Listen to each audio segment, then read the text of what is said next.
Hello बच्चों, नागर्स English class में आपका स्वागत है। आज हम डिस्कस करेंगे वेरी शॉर्ट क्वेश्चन और summary poem number 3 flamingo keeping quiet by Pablo Neruda. Very short questions. Who is the poet of the poem keeping quiet? Pablo Neruda. What is the significance of the number 12 for a short span of time? Which two activities does the poet want us to stop? Speaking and acting. What would the fishermen do? They would not kill the whales. What are green wars? Wars with gas and fire. The poet gives the example of dash to prove his point, the earth. Now, short questions. Why does the poet want the war industries to suspend their production?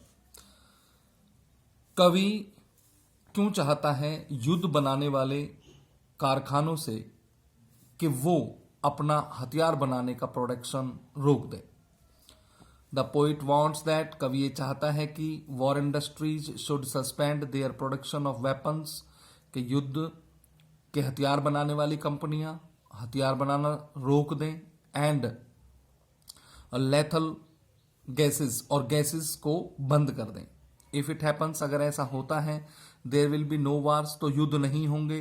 The poet thinks that, कवि ये सोचता है कि Wars are meaningless, युद्ध अर्थहीन होते हैं, because in the lethal Wars, क्योंकि इस प्रकार के युद्धों में ऑफ फ्यूचर, जो भविष्य होगा, no survivor will be left, तो वह वैसा होगा जिसमें कोई जीवित नहीं बचेगा। What is the sadness that the poet refers to in the poem? कौन सी उदासी की बात कवि इस कविता में करता है? Our sadness is formed of our own thinking and action. हमारी उदासी का निर्माण होता है हमारी सोच से और हमारे कार्यों से। Man has no time to understand himself. मनुष्य के पास अपने आप को समझने के लिए समय ही नहीं है। That is why, यही कारण है, he often remains sad. वह हमेशा उदास रहता है। We are all a part of the mad race for power and money. हम सभी शक्ति और पैसे की इस पागलपन की दौड़ का हिस्सा बन चुके हैं। If we look within ourselves, अगर हम अपने अंदर झांक कर देखते हैं, this sadness might be broken, तो यह उदासी शायद खत्म हो सकती है। What will counting up to 12 and keeping still help us achieve? 12 तक गिनना और शांत रहना क्या प्राप्त करने में मदद कर सकता है? Perhaps 12 here represent the 12 hours. शायद यहां पर जो 12 है वो प्रस्तुत करता है दिन के 12 घंटे ऑन द क्लॉक, जो घड़ी में हम देखते हैं। He means to say that, उसका कहने का तात्पर्य यह है कि if we can keep still, अगर हम शांत रहते हैं for 12 hours, लगभग 12 घंटे, we will have time for introspection, तो हमें समय मिलेगा कि हम आत्मचिंतन कर पाएंगे। We will get some rest from the hurries and worries of life, हमें समय मिल पाएगा जीवन की दौड़ धूप और भाग दौड़ से। What does the poem keeping quiet teach us? कविता कीपिंग क्वाइट हमें क्या सिखाती है? This is an anti war poem, यह युद्ध विरोधी कविता है। The poet stresses the need for introspection, कवि यहां पर आत्मचिंतन करने पर जोर देता है। Quiet introspection is the solution, क्योंकि आत्मचिंतन ही एक उपाय है to the social, political and religious problem, सामाजिक, राजनीतिक और धार्मिक समस्याओं का। द पोइट सजेस्ट दैट, कवि ये सुझाव देता है कि all people should suspend their activities, हर व्यक्ति को रोक देनी चाहिए अपनी गतिविधियां फॉर सम टाइम, कुछ समय के लिए, एंड कीप क्वाइट, और शांत रहना चाहिए। They should look inside and analyze their own action. उन्हें अपने अंतर मन में झांकना चाहिए और अवलोकन करना चाहिए अपने ही कार्यों का। Long question summary. Poem keeping quite, poet Pablo Neruda. Message, the poet talks about the necessity of quite introspection.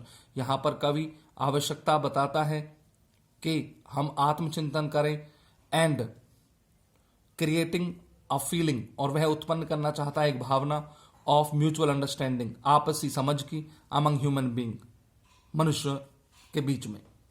Summary, this is an anti war poem, यह युद्ध विरोधी कविता है। The poet stresses the need for introspection, कवि जोर देता है आत्मचिंतन पर, because it is the only solution, क्योंकि यह एकमात्र उपाय है to the social, political and religious problem, सामाजिक, राजनीतिक और धार्मिक समस्याओं का। द पोइट सजेस्ट दैट, कवि ये सुझाव देता है कि all people should suspend their activities for some time, हर व्यक्ति को रोक देनी चाहिए अपनी गतिविधियां कुछ समय के लिए, एंड कीप क्वाइट, और शांत रहना चाहिए। They should look inside and analyse their own actions, उन्हें अपने अंतर्मन में झांकना चाहिए और अवलोकन करना चाहिए अपने ही कार्यों का। This will clean every hurt of all the people, यह शांत कर देगा, साफ स्वच्छ कर देगा हृदय सभी व्यक्तियों का। But it is strange that, परंतु यह विचित्र बात है कि people are not paying any attention to follow this advice, कि लोग किसी प्रकार का ध्यान नहीं दे रहे हैं, इस सलाह को नहीं मान रहे हैं। They are making harm to the society, वे नुकसान पहुंचा रहे हैं समाज को, as well as to themselves, और अपने आप को भी। द पोइट सेज दैट, कवि ये कहता है कि our sadness is formed of our own thinking, कि हमारी उदासी का निर्माण हमारी सोच करती है, एंड एक्शन, और हमारे कार्य करते हैं। Man has no time to understand himself, मनुष्य को समय ही नहीं है अपने आप का अवलोकन करने का। We are all a part of the mad race, हम सब हिस्सा बन चुके हैं पागलपन की दौड़ का, फॉर पावर एंड मनी, जो पैसे और शक्ति के लिए की जा रही है। The poet wants that the war industries should suspend, कवि चाहता है कि युद्ध के हथियार बनाने वाले उद्योग रोक दें देयर प्रोडक्शन ऑफ वेपन्स, हथियारों के अपने प्रोडक्शन को। ही थिंक्स दैट, वह सोचता है कि वॉर्स आर मीनिंगलेस, युद्ध तो अर्थहीन होते हैं, बिकॉज इन फ्यूचर, क्योंकि भविष्य में no survivors will be left, किसी प्रकार का कोई जीवन पृथ्वी पर नहीं रह जाएगा। Thank you.